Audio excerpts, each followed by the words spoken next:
White people are not the only people who need to unlearn racism. I just don't like black women. What don't you like about them?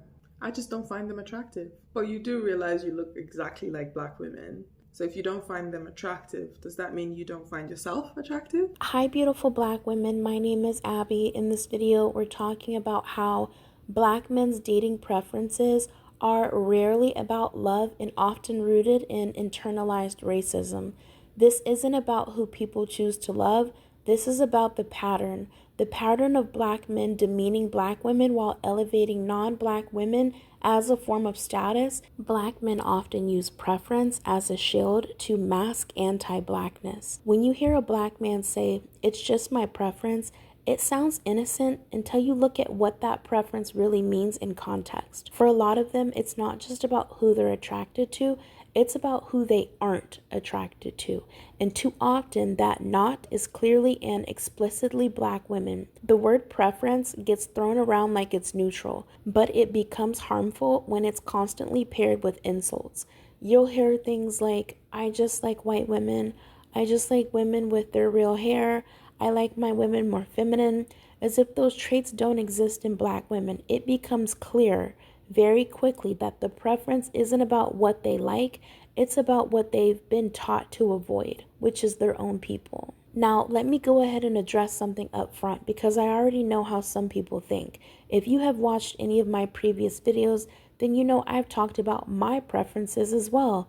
I've said many times I prefer light-skinned black men or biracial men.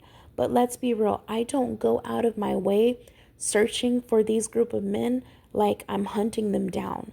That's just the group of men that tends to approach me the most. And the reality is, I've had better experiences with those two groups of men. I've dated all types of men, including dark-skinned men as well, maybe like 2, maybe 3, and unfortunately those experiences just weren't good. But the difference between my preference and what we often see from black men is intention. A lot of black men chase their preference, not just because they're attracted to someone, but because maybe they want children who look less black, or because they know it'll bother black women. It's rooted in shame and ego. My preference doesn't come from hate, theirs often does. That's the difference. I just wanted to address that because I saw someone making a comment on one of those videos a couple days ago. For many black men, dating non-black women is about status, not love. Society often rewards proximity to whiteness. For many black men, whiteness is the ultimate prize. Internalized racism may be at an all-time high. Hi, my name is Dr. Natalie Jones. Internalized racism is when a person believes their negative stereotypes and has prejudices towards their own race. And I've seen people with internalized racism, and I've treated people with internalized racism across cultures. So again, black, brown, despite whatever culture, it's always sort of the same sort of people will express ideologies such as all people in their race are like this or that. So for example, within my culture and African American culture, a lot of times what you will hear is ideologies such as, you know, all black women are angry, or, you know, or some sort of diatribe that they have. And so what I've noticed is that, you know, especially after this recent election, you have people that are sort of elevated in their internalized racism. And I do think it's a mental illness, and it could be a phase of mental illness or one aspect of mental illness that you see. And a lot of times I see it coupled with narcissism or antisocial traits. Sorry, it's a heavy plain day. And so I see it coupled with narcissism or antisocial traits where people actually want to attack or do harm, specifically targeted towards people in their race, and they make it evident that they have a deep-seated hatred and will go through any lengths to prove their hatred towards their own race. And I think we're seeing that on a national level, like, maybe on some television programs or even on social media, where you see celebrities or other people that kind of go on this montage to this extreme to show how they hate their race. Black men who date non-black women isn't out of love, it's about status. Society rewards proximity to whiteness. That's not just in dating, it's in job opportunities, treatment in public, representation in media. So when a black man chooses a white woman or any non-black woman, it often signals something deeper. He believes whiteness increases his social capital. This is especially visible in entertainment and sports. How many athletes and rappers get famous and immediately start dating a non-black woman? It's not a coincidence.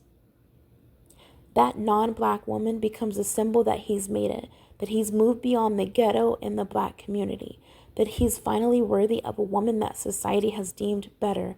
It's a trophy mindset, and the trophy is whiteness. Beauty standards were never created to include black women. For generations, black girls and women have been told that they aren't beautiful. From Disney princesses to magazine covers, the definition of beauty has always leaned white. Lighter skin, straighter hair, small features. So when a black man chooses women who match those traits, he's not being objective, he's repeating what he's been taught. Even in hip-hop, the most praised women are almost never dark-skinned. Lyrics uplift red bones or yellow bones, while dark-skinned women are left out or mentioned only to be degraded. This shapes how black men see beauty, and it reinforces the lie that black women are less desirable. No group of women is more publicly humiliated by their own men. When black men date outside their race, it's rarely silent, it's performative, it's loud, and most often than not, it's accompanied by a dig at black women.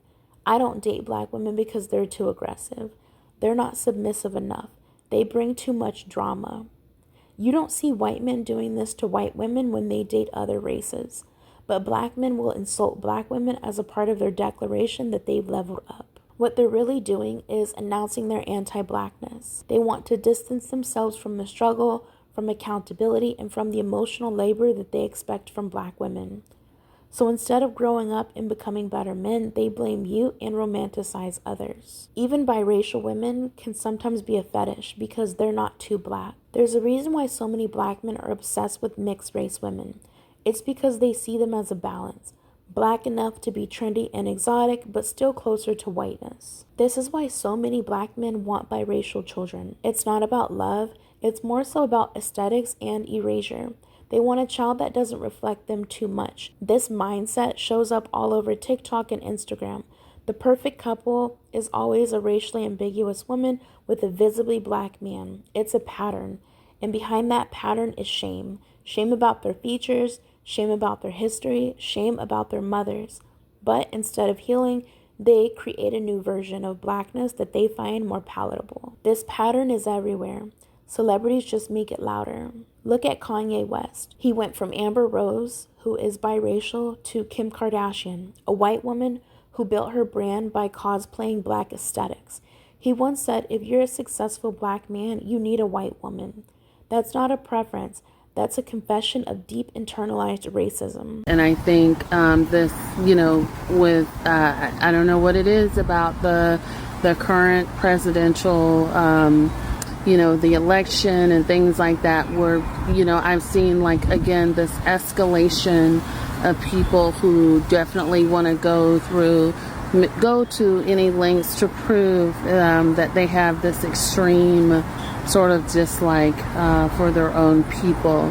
And they've sort of gone on this platform and other platforms to, sort of spew this monologue of hatred towards their own race. So be on the lookout for that, because I do think that right now it's at an all-time high with people wanting to prove, feeling like they have something to prove in sort of targeting their hatred towards their own race. Look at rappers like Lil Wayne, who openly said he doesn't date dark-skinned women.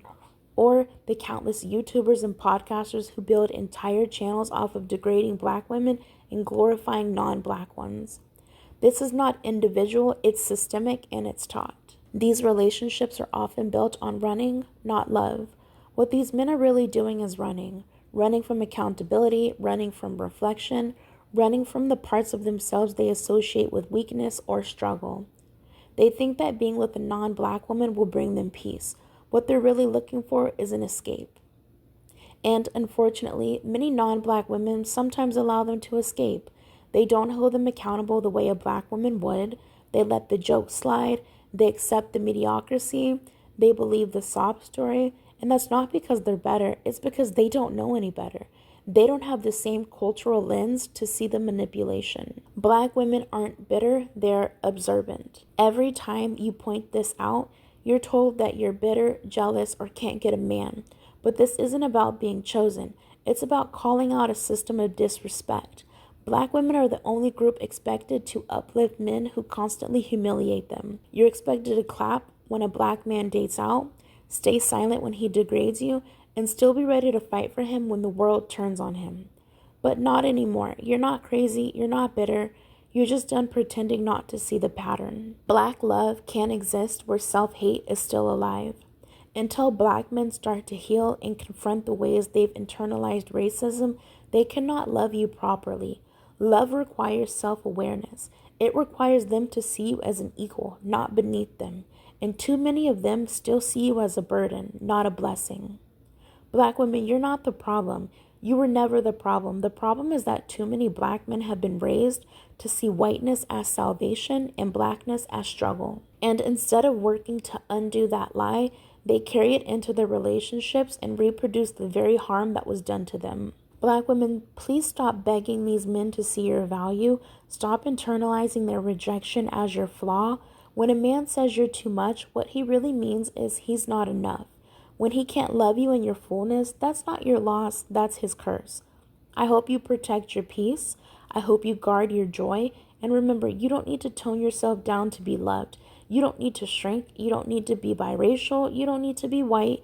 You don't need to be soft-spoken or exotic. You just need to be free, and you need to stop dating black men. Once you stop craving validation from men who don't even love themselves, you remember who you were before they tried to make you forget. Black women, I hope you liked this video, and until my next one, I love you so much. Bye.